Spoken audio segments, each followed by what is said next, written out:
36 of Revelation, the most exciting action-packed book of the Bible. And so we're in Revelation 14, verse 4. And I looked, and behold, a white cloud, and upon the cloud one sat like unto the Son of Man, having on his head a crown, golden crown, and in his hand a sharp sickle.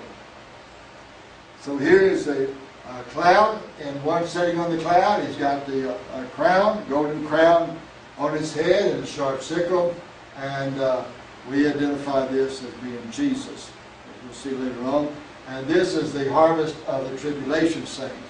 Now, what we're seeing here of the 144,000 of the satanic trinity and of the three angels, they don't all happen at this particular time. It's introduced at this time of the events between the trumpets and the vials on that. But and this one here is really at the end of the 7 vials. But it's introduced here that you can see what's going on and realize what is there. So in chapter 14, like we said, we have a description of the 144,000 Jews, the three angels preaching the gospel, and the destruction of Babylon, and the 2 harvests. And so question number 1, the one sitting on the white cloud is likened to the Son of Man. And that's a description of Jesus. Now the one sitting on the white cloud had a golden crown and a sharp sickle. Jesus is the only one that can raise us from the dead. The only one that can raise others. He's got the sickle. He's the harvest. That's what he's talking about involved in that. The one sitting on the white cloud is Jesus. Okay. Now, in verse 15 of Revelation 14, another angel came out of the temple, crying with a loud voice to him that sat on the cloud, Thrust in thy sickle and reap, for the time is come for thee to reap, for the harvest of the earth is ripe. Now, who told the one sitting on the white cloud to thrust in his sickle and to reap? An angel.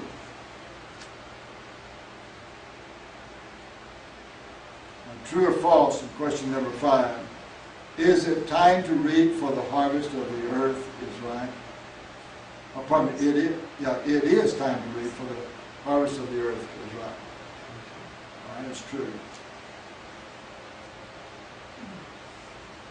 Right now, it's white and the harvest for winning souls, bringing others to the saving knowledge. And this is the time at the end of the tribulation period for the tribulation saints to be raised at the second coming of Christ. Now in verse 16, and he that sat on the cloud thrust in his sickle on the earth, and the earth was reaped. So did the one sitting on the white cloud reap the earth? Yes. Now in verse 17, and another angel came out of the temple, which is in heaven, he also having a sharp sickle. And that's not talking about the one on the cloud as an angel. That's like in the Son of Man. But an angel talked to him on the cloud. And here comes another angel out of heaven on that. And so where you have the throne of God and the 4 beasts and the 24 elders, well, then an angel comes from here with a sharp sickle, and he comes to the earth to harvest the earth on this. And this is the preparation for the Battle of Armageddon. And as we've already said before, but I'll remind you again, the Battle of Armageddon is misused, abused, and misunderstood down to the, when it mentions the Battle of Armageddon, that's talking about the battle that will be fought at a place called Armageddon.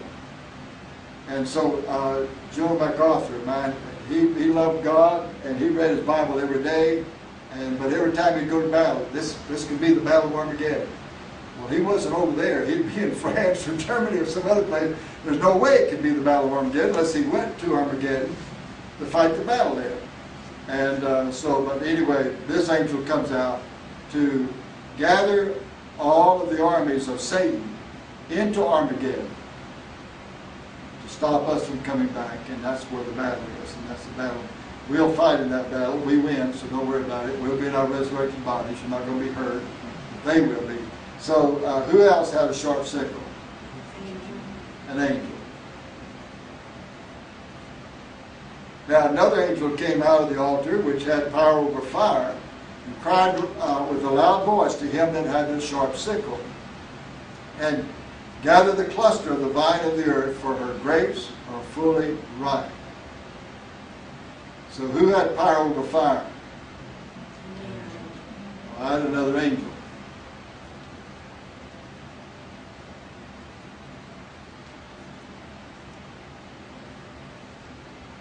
And the angel thrust in his sickle into the earth, and gathered the vine of the earth, and cast it into the great winepress of the wrath of God.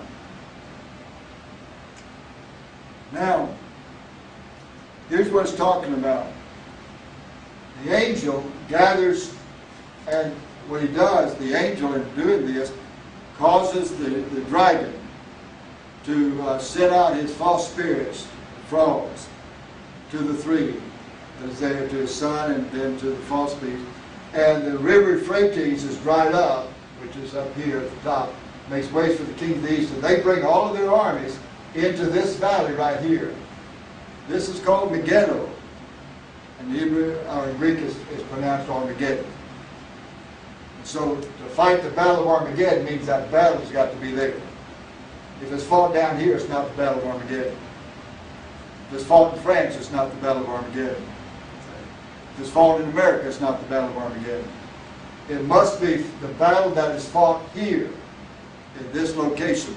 Now also, this battle is not between Russia and America, or between two nations on the earth. This battle is between the armies of Jesus and the armies of the devil. The armies of Jesus are already in heaven. We've been taken out and raptured. We've been married, and we come back with Jesus on white horses. Don't worry about that. If you don't know how to ride a horse, you will then. It'll be instant knowledge. And we won't need a spaceship. And just think about seeing a group coming down out of the sky with on horses coming out there. There's less of the people on there. Do you think they're human? Can you imagine the attitude that people have about this group coming out of the sky on horses and doing things that humans cannot do? What's going to be their conclusion? We're aliens from some other planet, you know? And they've taken on human bodies. They've captured bodies. We've had all kinds of science fiction stories that set the stage for this type of attitude. They'll be there. We'll come back here and we'll fight Satan and destroy him. We'll not be hurt, but he'll be destroyed during that time. And so the Battle of Armageddon, here's the actual picture of it here. This is this battle right here. Now, it talks about in a few moments that the blood will be up to the horses' bridles, and that's will be 200 miles long if you would stretch it out. There's not 200 miles in Israel. But when we put the satellites up to measure the earth with laser beams and all, when they measured this valley right here, it could hold enough liquid that would flow as deep as the horses' bridles for 200 miles. And that's not by accident. That's exactly what God said He'd do. And that's not our blood that's flowing there. That's the blood of the armies of Satan. That's lost people on the earth, and as well as the devil and his son and all. Of course, the devil did us bound 1,000 years. We'll talk about that. And then his son, the Antichrist, the false prophet, is cast into the lake of fire at this particular time. And then the devil will be loosed after the 1,000-year reign on everybody. This is the battle there. This is what is at the end of the tribulation period and the starting of the 1,000-year reign. So when the angel thrust in his sickle of the earth and gathered the vine of the earth, he cast it at the great winepress of the wrath of God. Now, a winepress is where you put grapes in a pit and you stomp it until the grapes run out of the holes along the side, and they gather that. Well, being a winepress of the wrath of God, he's stomping and the blood is flowing out. Now, that battle of Armageddon is up north by the Sea of Galilee and around Nazareth. Jerusalem is further south, see. And again, that gives us some other ideas and other scriptures that talk about that. And here it says, and the winepress was trodden without the city. So it's not in Jerusalem, see. And the blood came out of the winepress, even unto the horses' bound, by the space of 1,600 furlongs. That's 200 miles in our measurement on that. So now the winepress was trodden without or outside of the city. That's Jerusalem. Blood came out of the winepress as deep as the horses' bridles.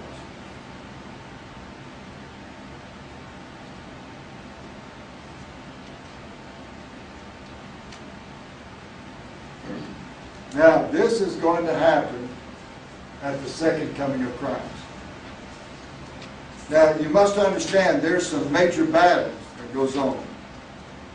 At the time of the rapture, we have Russia invading Israel. And the Bible refers to that as Gog and Magog. All but 1/6 of Russia is destroyed. 1/6 of Russia goes through the tribulation period into the 1,000-year reign. They develop during that time. They're not saved. And then there's a battle at the end of the 1,000 years where Gog and Magog is involved in it. Of course, they don't fight. They gather and come up against Jerusalem, and God just destroys, brings down fire, and takes us off, brings down fire, and not only destroys them, destroys the earth. The elements are burned up. There's not one element left of this earth or of our solar system. And God creates a new heaven and new earth. That new heaven is talking about our solar system and the new earth. Where heaven is now, God is building the capital city there. It's called New Jerusalem. We're going to see this later on in Revelation. It's 1,500 miles square and 1,500 miles high as the buildings in it. You'll have a building that go up to have 1,500 miles stories all with their floors on the thing. And you get up to go up to floor mile 500. Go to one side of the building, throw something out, run across to the other side, 1,500 miles, and you can catch it coming around. It'll be in orbit. That's where we have our satellites going around on that. But here again, you've got Gog and Magog mentioned. So Gog and Magog is mentioned here. Gog and Magog is mentioned at the end of the 1,000-year reign, and that becomes confusing to most people. So, then the Battle of Armageddon is mentioned. Well, they think the Battle of Gog and Magog is the Battle of Armageddon. So some of them put it here, or they put it at the end of the world on there. So it gets confusion on there. But the Battle of Armageddon is when Jesus comes back at the second coming. Now, during the tribulation period, you'll have a major battle here. That'll be Russia, 14 nations going against Israel. They'll all be destroyed. Israel will be hurt, but not destroyed. Then, during the tribulation period, you're going to have wars after wars after wars, all 7 years on that, going on there. And you're not going to have where the wars won't cease until after the second coming of Christ. During the 1,000-year reign, you'll not have any wars. Now you'll have sin. You'll have lost people here. They'll commit murder. They'll commit all kinds of crimes. People will die. They'll get sick and die. Most of them, not very many, will get sick and die. They'll get sick, but they won't die because we'll heal it. Those that will come by faith on that, and we'll have that ability to do so. But you'll not have any wars during this time. Jesus is reigning as King of Kings and Lord of Lords. He reigns with a rod of what? Iron. What does that mean? That means you don't argue with me. This is not up to vote. My word is law. You obey it, or we'll enforce it. That'll be part of our jobs. So there'll not be any wars, but there'll be crimes committed during that time. At the end of this, and we'll see this later on in that, I found that I need to repeat this about a number of times. At the end of this, the laws, when the devil is bound for 1,000 years. He's not in hell, he's in the bottomless pit. He could get out of there if he wasn't chained, and if the bottomless pit wasn't sealed. But the angel seals it, puts him in chains. Then at the end of 1,000 years, the angel comes and unseals it, looses the chains, and the devil comes back to the earth. Those that follow him at the end of the 1,000 years is as a grain of sand upon the seashore. That's how many there'll be lost at the end of the 1,000 years. You'd think everybody would be saved during that time. Why wasn't everybody saved when Jesus was here the first time? They couldn't come by faith. When they saw the miracles and all they did, they were following the miracles. And then when he began to talk, you got to trust me, what did they do? They all left. We'll be doing miracles here. We'll appear and disappear. I mean, they can't hardly believe. We're going to have a hard time, first of all, convincing them that we used to live here. And then we're not off of Mars or someplace. That we used to live on the earth, and we've been raised, and Jesus is the Savior. He died on the cross for our sins, and they've got to believe that and trust it. Well, they're going to see too much. So now is the day of salvation. At the beginning of the 1,000-year reign, everyone except a few children will be born during that 7-year period. Not many, but you'll have some that will be born during that 7-year period. Outside of those, everyone, first of all, had a chance to be saved here. Okay, during this period, everybody that's here was alive during this period. So if the rapture happens right now, see, the people that are alive that will be left are the ones that go to this tribulation period. Well, everyone that's alive right now has had an opportunity to trust Christ. Not that they've heard it, but they've had an opportunity to. But when they get in the tribulation period in the last half, they will hear the gospel. Now, those that have heard the true gospel during this time, heard the true gospel and reject it, will be caused to believe a lie, and they'll not be saved during this time. Now, those that are left out of this, go into this 1,000-year reign. Those that are not in the armies of Satan, and they're all going to be killed in that battle of Armageddon. Those that come into this, they're lost. Now their lifespan will be extended to 1,000 years. They'll have children when they're 200 years old, just like you did before the flood, and 500 years old. There'll not be any deserts. The earth will produce. The curse will be lifted off of that. The animal kingdom will be at peace. We will train people during this 1,000 years how to harvest and plant without polluting the atmosphere, without polluting the ground, how to have factories and all without polluting everything on this thing. And so we'll be able to feed everyone. Right now, if we remove sickness from the earth right now, if we had enough food to feed everybody, we couldn't feed them. See, we have multitudes that are dying right now because of starvation and diseases that are common to us, I mean, that we don't even think about anymore, but they die from that. During this time, that won't happen. So the population explosion is going to go extremely high. Well, everyone that's born during this time has got to be saved.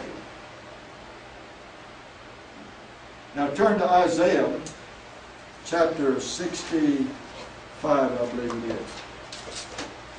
This is a little extra tonight, but I won't charge you anything for it. Isaiah, I think it's 65.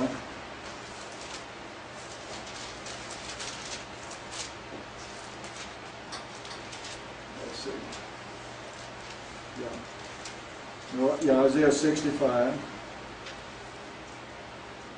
Isaiah 65, and I want you to look at verse 20. There shall be no more thence an infant of days, for the child shall die 100 years old. But the sinner, being 100 years old, shall be accursed. And they shall build houses and inhabit them. They shall plant vineyards and eat the fruit of them. They shall not build and another inhabit. They shall not plant and another eat. For as the days of the tree are the days of my people, and mine elect shall long enjoy the work of their hands. They shall not labor in vain, nor bring forth for trouble, for they are the seed of the blessed of the Lord, and their offspring with them. And it shall come to pass that before they call, I will answer, and while they're yet speaking, I will hear. The wolf and the lamb shall feed together, and the lion shall eat straw like the bullock, and the dust of the shall be the serpent's meat.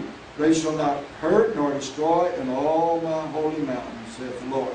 So we know this is during the 1,000-year reign. Now look at verse 20. There shall not be thence an infant of age, nor an old man that is not filled his days, for the child shall die 100 years old. So a person that's born, a child that's born during the 1,000 years, when he reaches the age of 100, he's just a child. Okay, the lifespan is to 1,000. 100 is 10%. Our lifespan is they said now that I think got up to 78, and I'm glad of that. I'm going to get there pretty quick on that. But that 10% of that is 7 years old. We call him a child. So a child, a person that's at the age of 100 is just considered a child. But he says, a sinner being 100 years old shall be accursed.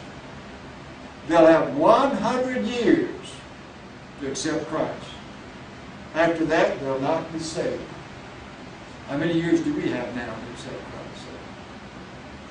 So he's kind of being fair with us, like here as well as there. And so, during that first 100 years, we've got to win them to the Lord. If we don't, then they'll not be saved after that. And that's where that huge multitude will be at the end of the 1,000-year reign.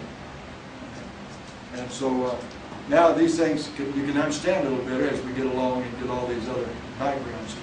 All right, any question on that? Okay, you say we will